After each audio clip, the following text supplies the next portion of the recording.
Thank you very much, Maya. Now, just a show of hands, how many of you have mentioned recruitment in a way at your tables during the previous discussions? A little bit? Okay, there's hands growing like fungi after rain here. So we're getting there. This might also be because we first have to talk about what recruitment is, but we'll get there. So we talked about preparation. Now's the part about recruitment. And then we'll move on. Deliberation, outputs, impact, and institutionalization as other parts of what we will talk about. So anything that is right and under recruitment, we'll talk about this at a later point. But what we aim to do with this particular workshop right now, first of all, demystify recruitment, because it sounds simple, but then once you try to apply it, you don't know where to start and what it all entails. So what are all of these elements? We're going to explain the connection between recruitment and representativeness, this innovative aspect that Eve mentioned in the morning. We're going to talk a little bit again about political legitimacy, because recruitment is one of the key tools to achieve this, among others, but it is also one of the things that if you skip or do badly, it definitely will impact the legitimacy of the assembly. We're going to show examples of invitations to citizens. This is one of these primary steps, how to reach out. Introduce random sortition. I won't go into details on this. It's very technical, and I'll leave it for those of you who advance further in doing their assemblies. We're going to discuss sortition criteria, how to get this representative sample, address challenges in recruitment as something that's very important because every process will run into some challenges, and present the Citizens Assembly of Mostar 2021, all in less than half an hour. So let's start off with the Citizens Assembly of Mostar, just to give you a context, and then it will also be touched on through various examples throughout the presentation. It was held over 4 weekends in July 2021. It was the first Citizens Assembly in Bosnia and Herzegovina. It was the first Citizens Assembly in Southeastern Europe in this format. So including a random sortition, including all of the elements that are needed. The topic was selected primarily by citizens. They were proposing the topic, and then it went through a round of selections between citizens, stakeholders, and city officials, narrowing it down to the topic of city cleanliness and maintenance of public spaces. The final one, there were 3 on offer, was selected by citizens themselves. So starting off from just randomly giving 20 topics, we narrowed this down to the final 3, and citizens chose this one. Why city cleanliness? Why maintenance of public spaces? Well, Mostar has had, because it's getting better now, a huge problem with both trash collection, a huge problem with maintaining a clean public space. It's both related to institutional problems in the city, to the setup of the city government, and then also to the unfortunate fact that the city did not have an elected body, a city council, for over 8 years. They were on a technical mandate, so the technical mandate of the elected one lasted for over 12 years. Almost 12, right? Even more than 12. So imagine you're a 12-year councillor with no idea when your term limit will end. That's Mostar. It was co-convened and organized by the City of Mostar and the Congress of Local and Regional Authorities of the Council of Europe. It was a joint effort by both to try to overcome this sort of impasse of working in a city that has not had a clear connection to its citizens for quite a long time. So the context is very problematic. And I can add to this the context that Mostar experienced heavy trauma during the war in Bosnia, so from 1992 to 1995. The front line ran right through the city, and there was huge mistrust between citizens of this city, between each other, with ethnic divisions, ethno-religious divisions being the primary cause. So what we had was 47 citizens randomly selected as a representative sample. I'll give examples on that in more detail when I move on. We had an implementation structure for the Citizens Assembly consisting of a design team. Basically, this was also Eve's partial job to take part in this, designing the structure and the format of the Citizens' Assembly, the coordinating team, which was also there to do all the technical issues a secretariat would do, and an oversight team composed of elected officials, civil society stakeholders, and citizens themselves to follow the process onward once the recommendations were made. The phases: learning, deliberation, feedback, and we had voting on all the recommendations. 32 were adopted in 5 thematic areas. So it was quite a broad list of recommendations. And what makes this a particular success story is that the City Council adopted an action plan to implement all of these recommendations. So all 32 were added to this implementation plan. Some have already been implemented, like very simple ones. Empty trash cans 2 times a day, not every 2 days, things like this. Others take more time, like reform the city administration to reduce corruption. Those are a bit more problematic. And there's a follow-up sort of trying to figure out also how well they're implemented and what's the implementation timeline. So it's not over when it's over, to put it that way.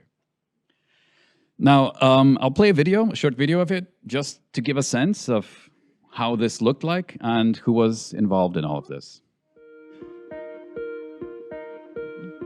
Nope.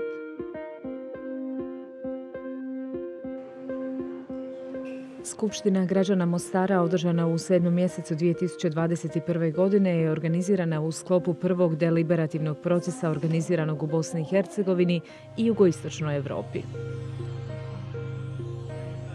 Skupština je okupila na jednom mjestu 47 nasumično odabranih građanki i građana Mostara koji predstavljaju demografsku kompoziciju grada.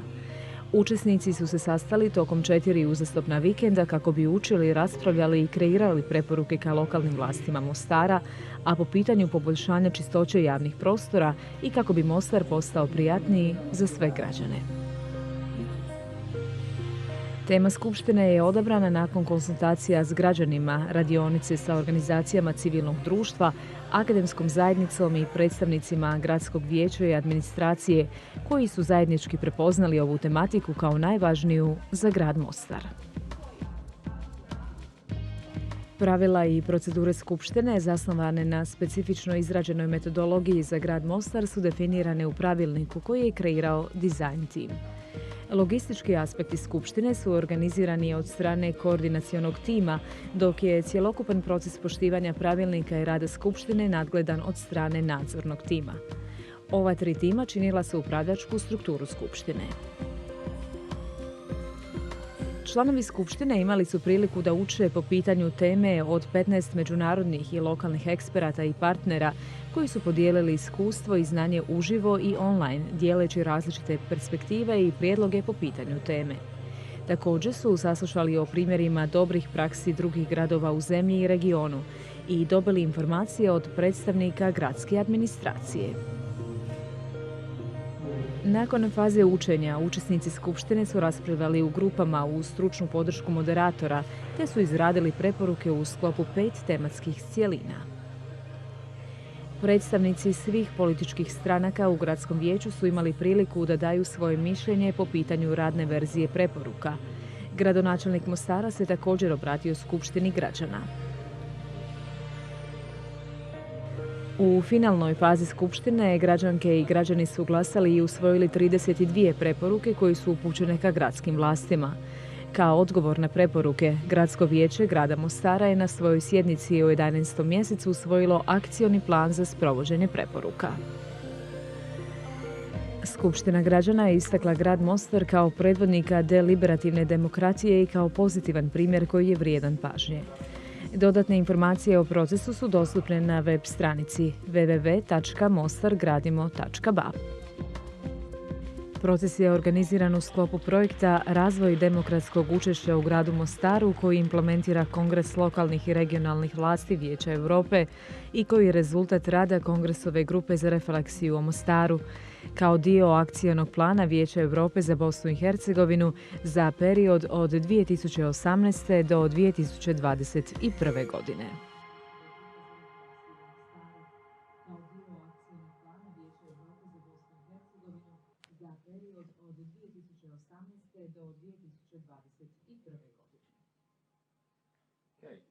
was all in local language with subtitles. You can also find it online at the website of the Mostar project. I mean, I can also share that one if it's not already on some of the billboards over there. Nope, not again. Next slide. Okay. So you might have seen that the group in the room, also from your experience, it looks quite diverse. So we are less diverse here than what we've seen over there online on the presentation. But the question here, moving now to the topic of representativeness, and I'll come back to the Mostar example frequently, is why it is important to have this representative group of people in a room together. Well, the first and primary reason is legitimacy. When we think of how we select our governments today, it's basically by voting and giving them legitimacy through our vote. Now, if you want to have randomly selected citizens also be legitimate or considered legitimate, you basically need them to represent the population as closely as possible so that everyone can see that, okay, it could have been me. That person could have also been me. Maybe physically, maybe by gender, maybe by the topics that they sort of emphasize. In various ways, each of us have their own sort of primary identity, and you want to see that represented both physically, but also in the topics that are discussed, or the ways that the topics are discussed. The second one is diversity, because with diversity, you have sort of a picture of the entire, we call it target population. This can be a city, this can be a community, this can be the country. And with the diversity, you also get different opinions. So as Eve said, if it's only old white men sitting in a room, let them play cards, because there's not very much diverse opinions there, different opinions, different experiences. But if you have these different experiences in a room, you will also get to hear different opinions about the topics that are being discussed.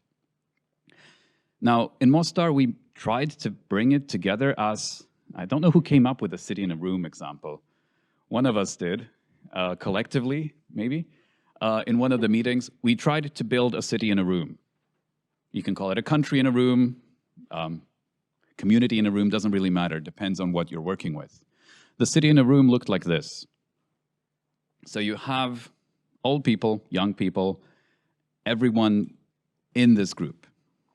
And you might see a few of them with masks. This was because of COVID, because this happened in between two waves. We were always trying to deal with the issue of how do you bring people together under these circumstances. It worked, luckily. It went in summer in Mostar. Summers in Mostar are extremely hot. Apparently no COVID virus can survive that. So it really went more smoothly than we would have anticipated. And this is sort of the group in total. There's young people, was a retired university rector among them. There were people who were basically housewives for a very long time. There were students, there were bus drivers. So you had this very big diversity of backgrounds together. How do you achieve this? And this is the question that random sortition actually gives an answer to. So achieving representativeness is one of these first real challenges that organizers actually have to deal with. They have to select a random sample of citizens for their assembly. Up until then, most people who organize an assembly sort of work within their expertise. This is something that they know how to do. They know how to pitch ideas, they know how to frame questions for discussion, and then they need to bring citizens together. And that's where some of it becomes problematic. Now, the first thing to understand there is this difference between reaching out to citizens, trying to get them informed and at least willing to engage, and then using random sortition as a tool. Because random sortition is essentially a tool that you use to select among an already interested group. And the how to reach out to citizens, and this is something, and the random selection of invitees, this is something that I'll talk about now, and I'll give you some examples of letters of expression and interest. The how to reach out is mostly done today, if in an ideal situation, and this is how we did it in Mostar, is by sending out truckloads of letters, you could say. A lot of letters. In Mostar, which is about the size of Tartu, which is a little bit less than 100,000, we sent out 5,000 letters. This is sort of an ideal situation. Some of us in the team wanted to send out 15. Some of us said 3,000 is enough. 5 is actually sort of an ideal situation. Now, once you send out these letters, and I'll show you some examples of those and the envelopes, which also have to appeal to citizens, you want the citizens to express interest. That's the second part. Because it's not just you randomly selecting them, it's also them sort of feeding back into this, saying that, yeah, this is a topic where I could want to talk about, where I would want to discuss about. Only then do you go to the random selection. Now, getting the interest of citizens is one of the sort of challenges, and I'll touch upon that later, about response rates and how to increase those. The random selection of invitees, I'll also come to that later. It's about using, basically, software to select among a group of interested citizens a sample that is representative of your community. Now, the letters, they're mostly boring. There's a formal invitation, usually by the convener of the city assembly, citizens assembly. This can be the city mayor. This can be somebody in the administration who convenes it together. And in addition to that, there's always a few elements, which I'll also mention in those letters. But first pictures, first examples. So this is what citizens got in their mailbox. It's an envelope with sort of this idea that you sent out. Okay, it was not 5,000, but 4,999, sorry. This is what they got in their mailbox. And with this sort of info there, please register on time. And then you sort of start thinking about, okay, what's on time? You have to open the letter and read that in the letter itself. Now, specifically in this case, for Mostar, we could not address it to individuals. In other cases, you do address it to an individual, name, last name, address. In the case of Mostar, we were not dealing with full available data on this. This is another challenge that I'll touch upon. Where you don't have the data, I mean, the process to get that data is much more complicated than this solution. What we did there was to select households, like a random household survey. Selecting households based on the percentages of people living in each area of the city, and then sending the letters out, or delivering them to the door, basically, of these households. So each household got a letter like this. And the address, again, it looks like a boring letter, right? It doesn't tell you much.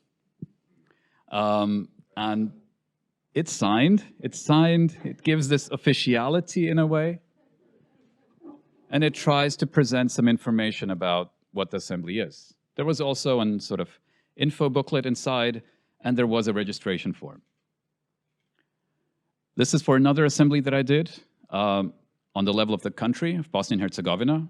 Again, sort of same format. Here we added the date until when you have to apply on the envelope itself. Again, we did not have the data. It was basically inviting, again, households. And this one was financed by different people, so you can see them in the bottom, sort of counted up. This is another example from Mechelen in Belgium. Again, it's a lot of reading. And again, you have to have this information. Another example from Poznan. So however you try to design it, there's always this problem that you deal with a lot of text. And for citizens, sometimes that's an impediment to have to read through all of this. But you use bold letters to try to sort of emphasize some parts of this. Specifically here, does this have a pointer? No. Specifically here, right down in the last sentence, it's emphasized that you get 700 zloty if you participate. So that these incentives, they also have to be emphasized. And then you get people to apply. Now, what should be in these types of invitations? What should you include when reaching out to citizens? First, you need some information about the Citizens Assembly, what it's about, who's convening it. That's the major thing. Okay, who is inviting me? You should have at least some information about the topic. It doesn't have to be really precise, but the citizens need to know what they're signing up for. Some might be comfortable with discussing environment, but might not want to discuss abortion. And these two things, they need to be clear from the start. The dates of the assembly and location, if known, that's preferable to include it right from the start. If you don't have that, you can add a month or add in the summer, just to give a sense of when and also possibly where. The most important part is the information about recruitment and random selection, because this is something that is very difficult to explain in detail to citizens. But they do understand that participants will be randomly selected among those who apply. That much they do understand for the most part. We never had a problem with this. I don't know if any of you who have organized assemblies ran into problems with that. Sometimes somebody asks, okay, I signed up, why didn't I get invited? But then you usually explain that's the two-step process. Then possibly information about compensation, if this is one of the incentives that you'll be using. If you will use compensation, you have to add it right from the start in the letter, because it very much influences the response rate. I mean, response rates vary anywhere from 3 to 12%. So imagine if you send out 1,000 letters, you might get 300 response, 30 to 120 responses. That's not a lot. If you include compensation in the letter, it usually rises above 5, 6, 7. So it can double your response rate right from the start.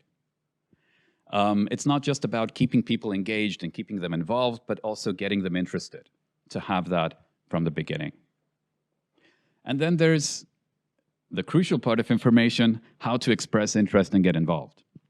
And there are various ways that you can do this, and try to be as broadly inclusive as possible. So if it's only via website, you might miss out on some people who are not technologically fully literate to do that.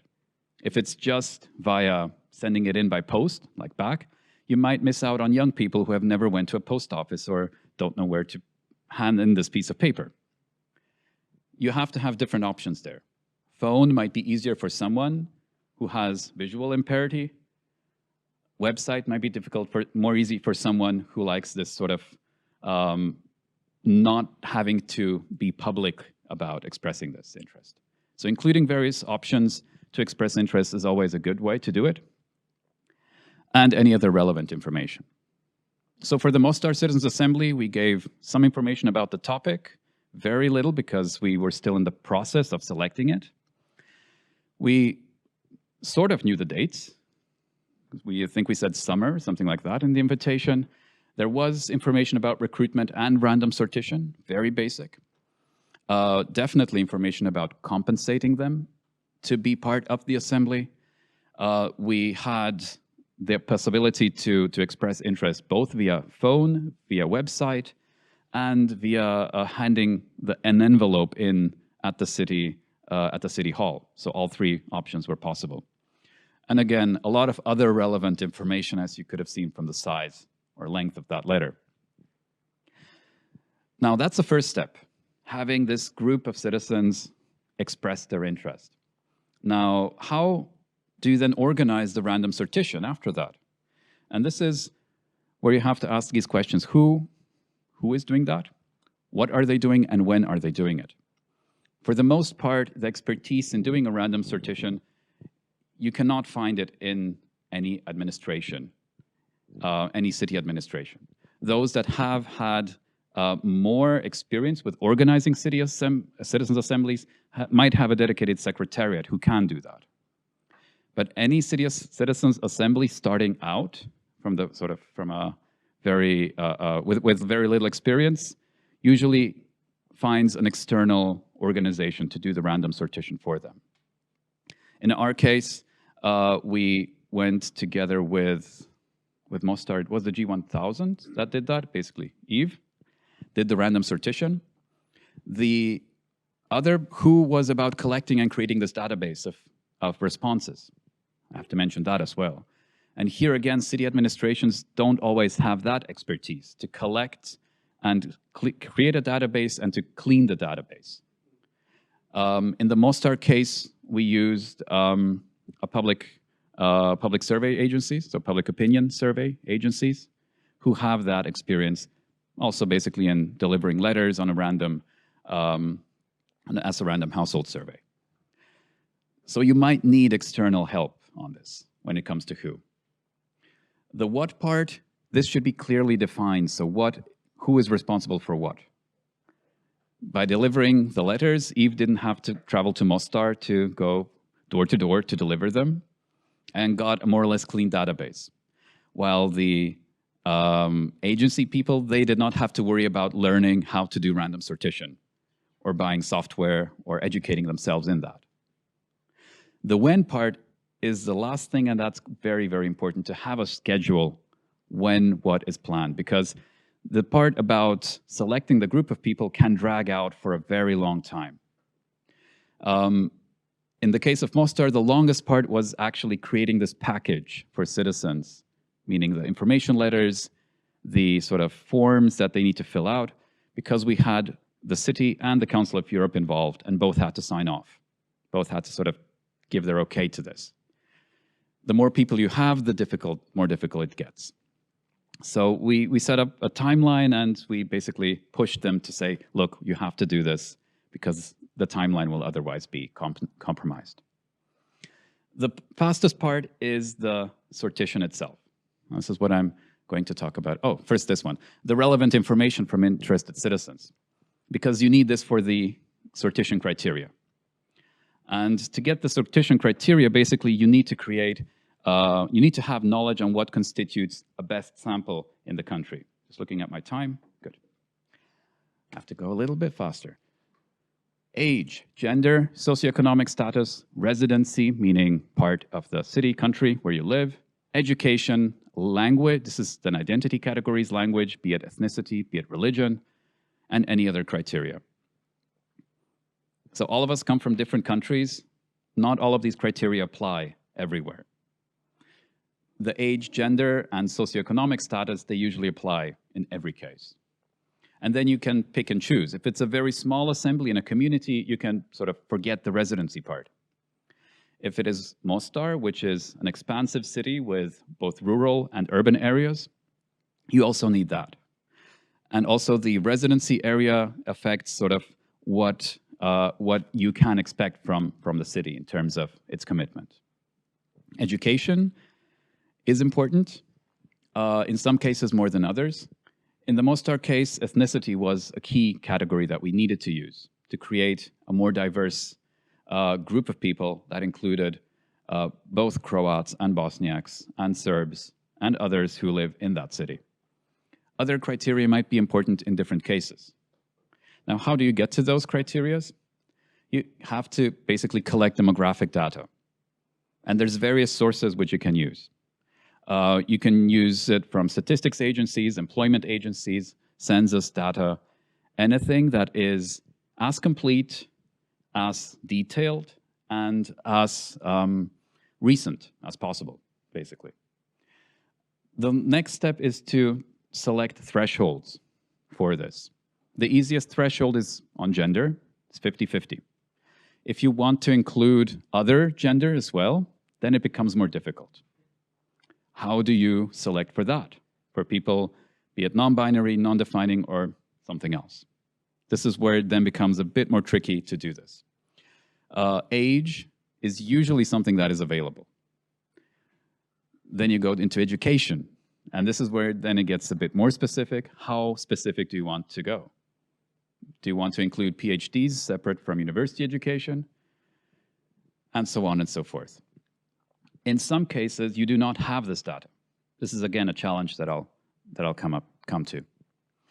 And after this was the job of the agency to create a protected, it has to be protected database.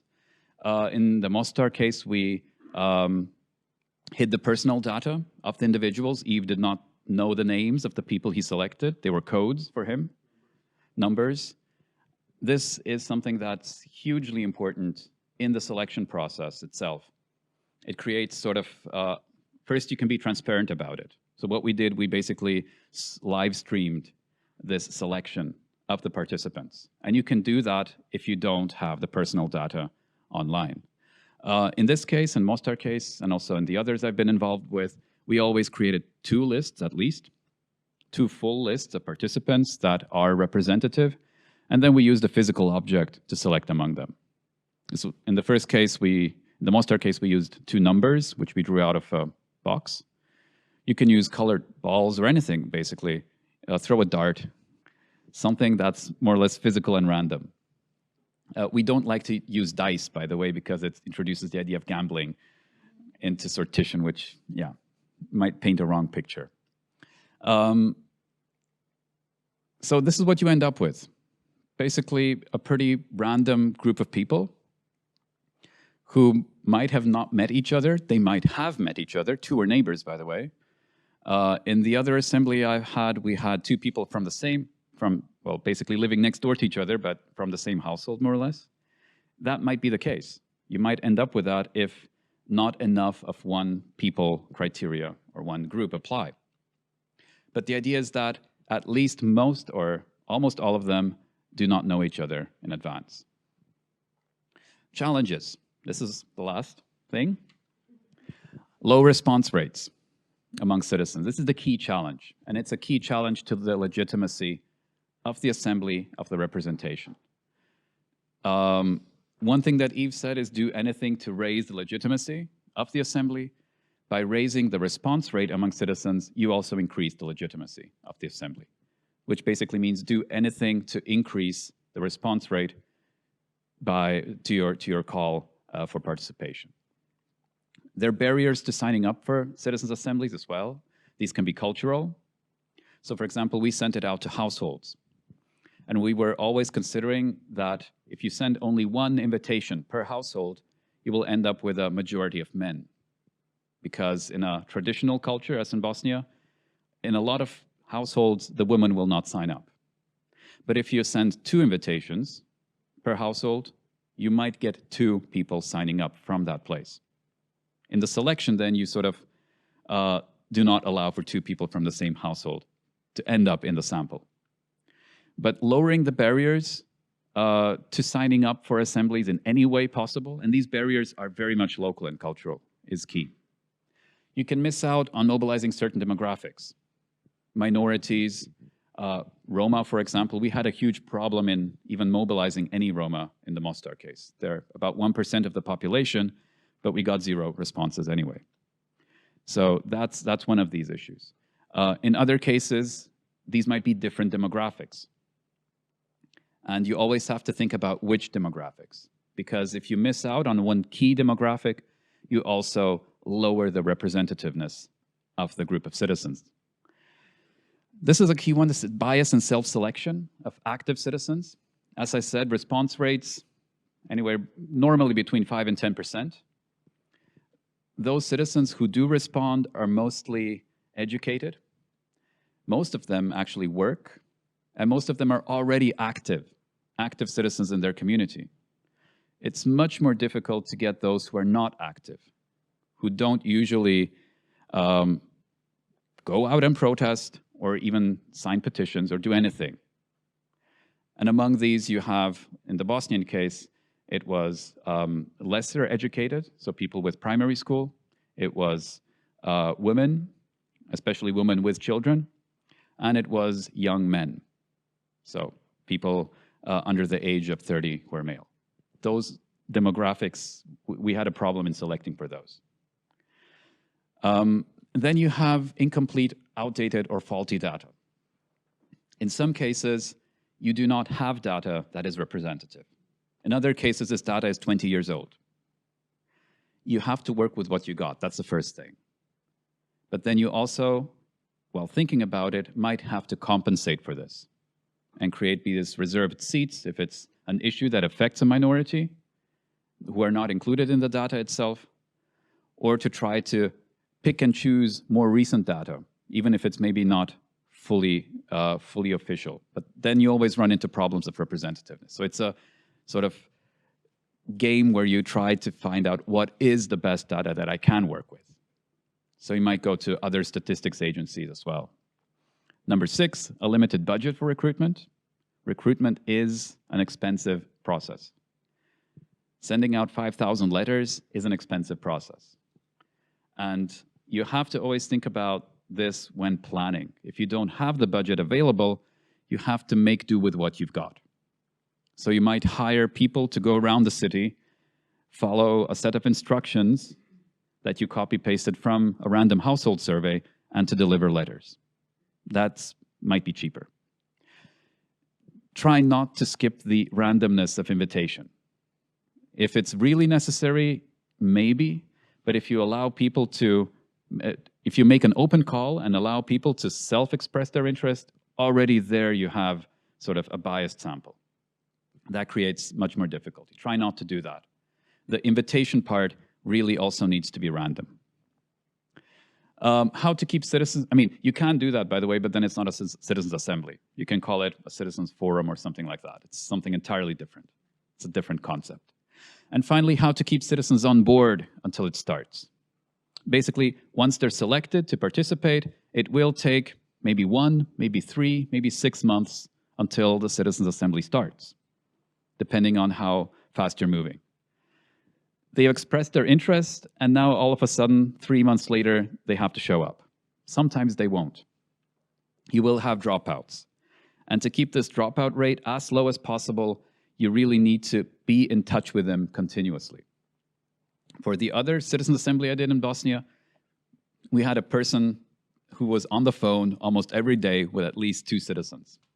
They were calling him for various reasons, sometimes just to talk, by the way. But also to be more informed about the topic as such. What we did not do in Mostar, for example, was to try to use this time to give them some prior education on the basic topics that they're going to discuss about. You can do that.